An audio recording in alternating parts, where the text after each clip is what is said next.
Rero mbabaze urugero twibande ku murwayi umwe dusanze hano cyangwa se nuwaje abagana tubonye umudamu hano umugore uyu nguyu twakurikiranye ikiganiro kimwe mu buvuzi mwamufashaga ikijyanye no kutabona urubyaro cyangwa se ubugumba twagira n'icyo mutubwire mufasha gute umugore wahuye n'iki kibazo ese bigenda bite umugore washatse ntabashe kubyara rero hari ubusuzumyi dukoresha mu kazi kacu tukamenya uburwayi arwaye niba ari ubujya mu kizungu tukamwoherezayo birebanye ni hari amafumbi cyane cyane yakunze gufata abagore ariko ayo mafumbi tuyibandaho cyane turayavura hakaba n'izindi ndwara rero zerekeranye n'ibibyimba ibyo tubyohereza kwa muganga ibibyimba byo mu nda noneho bakamupima bakamenya uko bazabibaga kugira ngo aho yangiritse habashe gutungana abashe kusama niba bibuza ibyo bibyimba bibuza kubyara nabyo gusama. Muganga Ndusu rero twarigira ngo twibande cyane kuri izi mpamvu zituma abagore batabyara biturutse kubafatira kubazinga kubaroga binyuze mu buryo butandukanye cyane cyane nk'uyu mudamu dusanze ahangaha byo biri mu bihe byiciro hanyuma iyo baje babagana mubafasha gute? Mu buryo tubafashamo rero ni ukuvuga ngo hano hari ubushobozi bwinshi dukoresha nk'uyu nguyu mwavugaga yuko mwamusuzumye mugasanga hari imyenda bamutwaye cyane cyane ibi bintu bikunda kuba ku bageni bagiye gushaka ugasanga kenshi barahisha imyenda yabo y'imbere barayitwararikaho nagira ngo ibi bintu hari ibyo dusobanurira. Ni ukuvuga rero iyo dusanze mwangirije bakagira aho bajyana imyenda ye bakoresheje ubwo barimo kumuroga ntabwo ari ugupfa kuyitwara gusa twebwe dufite imbaraga zacu dukoresha zikagenda kuzana bya bintu bagenze kumwangirizamo haba mu myenda ye haba bakora uburyo bwinshi no kumutwara igicucu akagenda akaba nk'umuntu. Kumutwara igicucu ni gute? Bafite uko babigenza bareba aho yakandagiye cyangwa se aho yasobye noneho igicucu cye bakakitwara bakajya kugishyira ahantu runaka bakajya bajya kukihatongerera kugira ngo intanga igihe babonanye n'umugabo ibyo intanga ze kwinjira ibyo rero ndabivura cyane. Niyo mpamvu twasanze abagore benshi cyane hano baturutse mu bice bitandukanye rwose. Hanyuma kadukomeze ku zindi ndwara iyo ngiyo yari iteye amatsiko izindi ndwara mu abantu baza babagana hano ni izihe zindi ndwara ngira ngo habamo n'andi marozi atandukanye? Amarozi yandi atandukanye arahari. Ni ukuvuga ngo hari ibyo batubwira ngo byitwa ibitama n'ibindi bintu by'imyuka usanga abantu bahura nabyo. Ibyo bitama birahari kuko tumaze kujya tubivura abantu benshi cyane kandi bakagenda baza gutanga ubuhamya.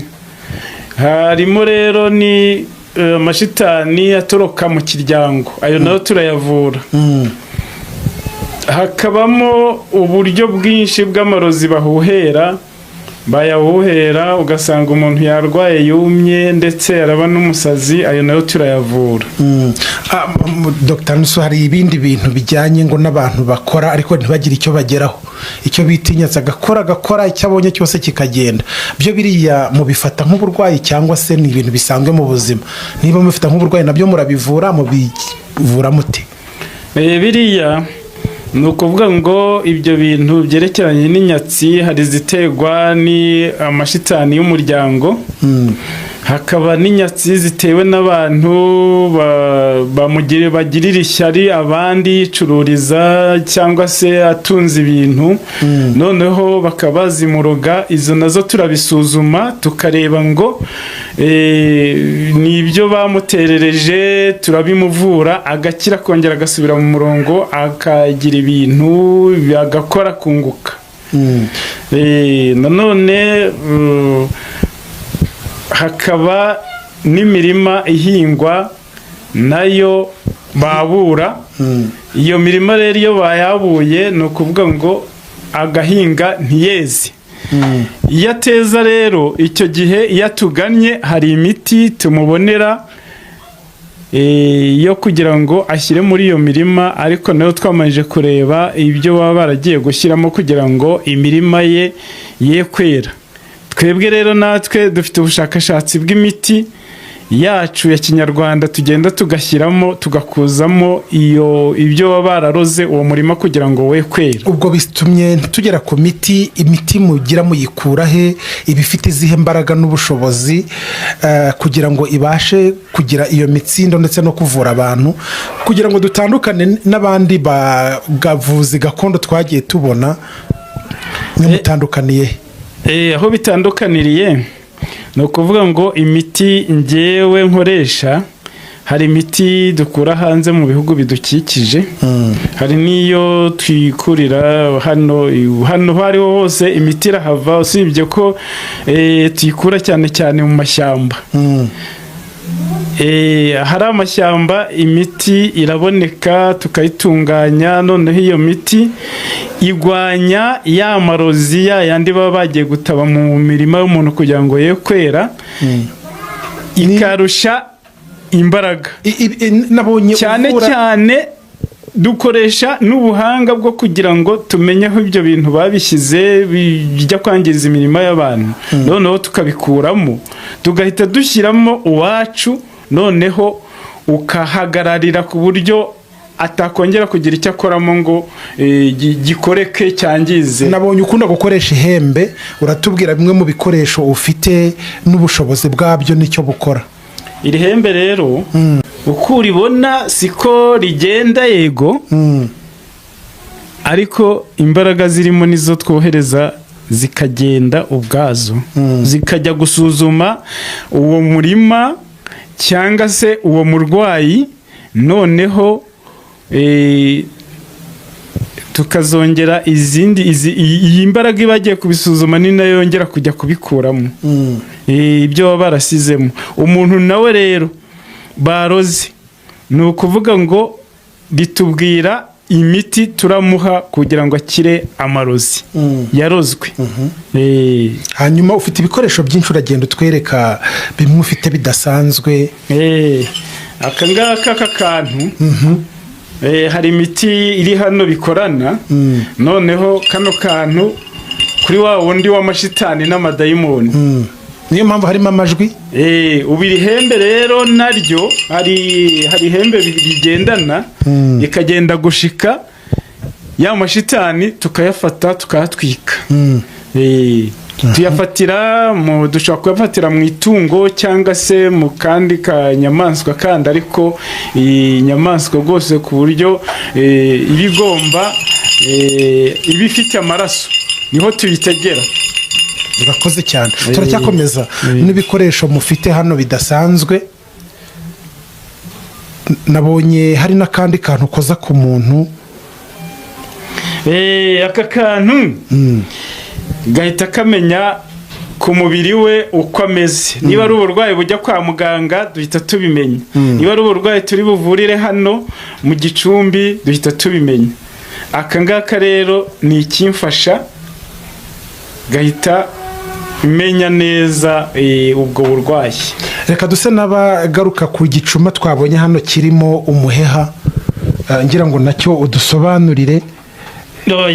Aka gacuma rero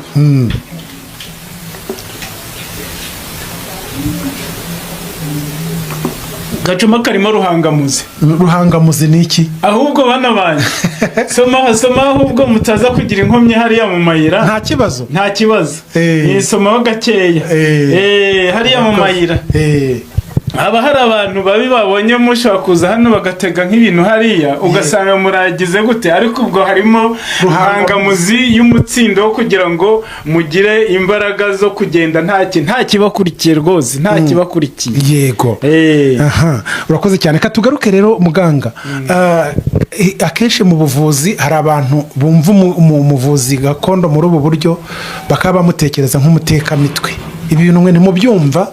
Mutandukaniye nabo n'imbaraga zanyu mukoresha muzikura he? N'abakurambere, hari abantu bavura barabisigiwe n'ababyeyi, hari ababa barabanye n'abantu, hari ababa barabitongerewe n'abandi bantu, mwe mwabikuye?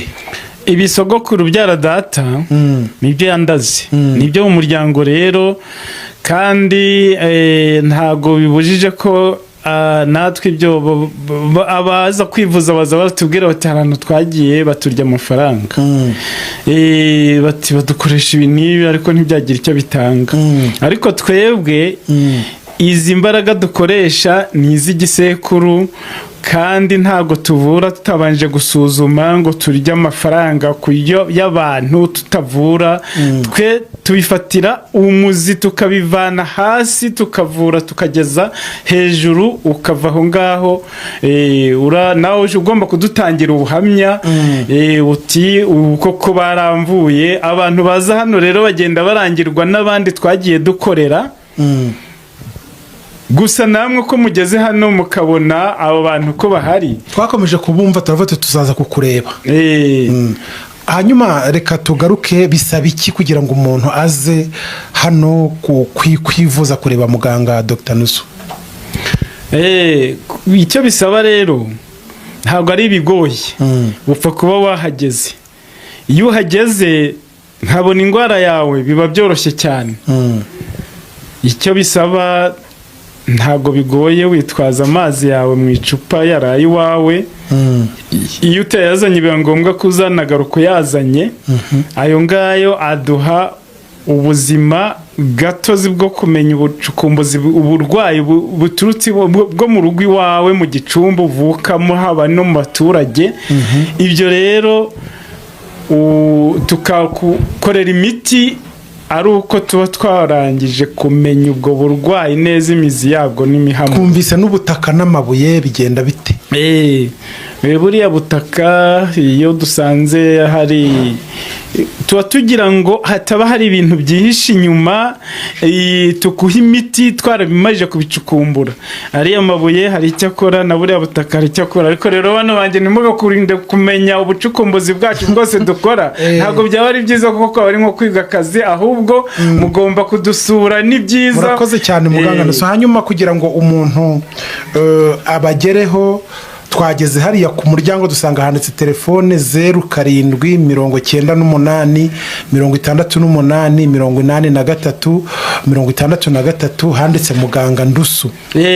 Izo nomero rero nizo dukoreraho zijya hanze hose mu gihugu hano ni ukuvuga ngo ufite ikibazo hanze atwoherereza ifoto noneho tukamuvura kuri online kugira ngo tubanza kubisuzuma tukamara kubisuzuma tugakoresha uburyo bw'ubuhanga bwacu dufite n'utudege ku buryo utwo tudege tumwoherereza n'iyo miti yari aho yaba ari ariko n'utudege udashobora kubona mushobora kuvura umuntu mukoresheje ifoto ye yego. Hanyuma ko hari ibivugwa yuko mu buvuzi n'umuntu ashobora guhemukira undi ariko mukabigiramo uruhare kugira ngo mumufashe murabikora?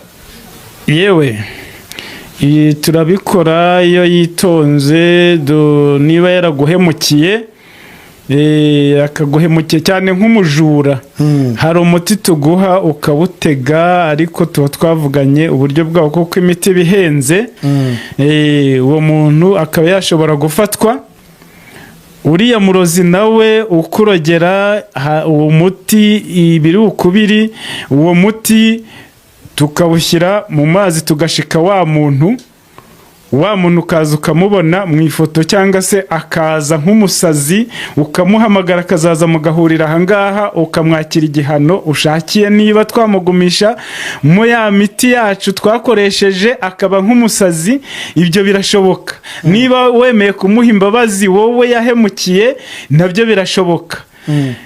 Twebwe rero tuba twakoresheje imiti natwe iba yaduhenze iyo umuhaye imbabazi n'ubundi hano urampemba n'ubundi kubera uba bumuhereye imbabazi. Hari umugabo nasanze hano muba nasanze bari hano arambwira ngo yaje afite ikibazo cy'uko ngo iwe mu rugo bitagenda neza ku bijyanye no gutera akabariro aba mubafasha iki? Yewe ibyo ni ibintu byoroshye cyane abo ngabo tubakorera umuti tumanjije kureba niba nta bantu ntawe wamwangije nk'abadamu nk'abagabo baba bakunze gushosha hirya no hino. Noneho rero bakamufatira, bafite uko bafatira rero, bakamufatira muri ya mibonano mpuzabitsina. Noneho iyo dusanze baramufatiye mu mibonano mpuzabitsina hari umuti tumuha, wa muti ukamutegura agatangira kugarura imbaraga zo gutekereza imibonano mpuzabitsina. Noneho agakira, iyo akize agaruka kudushimira. mahanga iyo yagize ikibazo birumvikana ko ashobora kuba yamwaganira kuri telefone, akaba yaguha n'ifoto, ariko bibaye ngombwa ko bikeneye umuti nyine, umuti ese umugeraho ute? Kubera ko hari benshi twagiye tuganira ugasanga abanyamahanga baravuga bati uyu muntu yadutekeye umutwe, uyu muntu ntitumubona, uyu muntu n'umuti yatubwiye mu magambo tumuhamagaye kuri telefone turamubura. Mwe icyo mukora ni iki, mubigenza mute ku buryo umuntu yaramutse yahuye n'ikibazo uwo muti bigenda biti? Abantu bo hanze mu mahanga muri Amerika n'ahandi, ni ukuvuga ngo dufata imiti tukayitunganya uko tuba twaramajije kubona uburwayi bwe, noneho tukayifunga muri envelope, tukayijyana ku kibuga cy'indege twayinyujije ku iposita, imiti ikabageraho. Ubwo abaha aderesi, aba yaraduhaye aderesi. Ubwo rero umuti ukamuvura. Uko tugenda dukora itumanaho kuri WhatsApp, ni ukuvuga ngo agenda aratubwira aho umuti umugejeje arimo yoroherwa. Yego, urakoze cyane, turagushimiye Dr. Nnusu. Twizere ko nitwongera kwifuza kuganira nawe kugira ngo dushyire amatsiko ku bijyanye n'ubuvuzi gakondo muzemera tukaganira. Tuzaganira nta kibazo, mujya mudusura abana banjye nta kibazo rwose, ni karibu, ni ikaze. Namwe kandi mujye muvuga ubutumwa nk'uko muba mwadusuye, nta kibazo, ntacyo tuba tubahisha. Ntabwo ubuvuzi bwacu bukorera hanze, ntabwo bukorera mu bwihisho. Murakoze, mugende neza, mugire amahoro.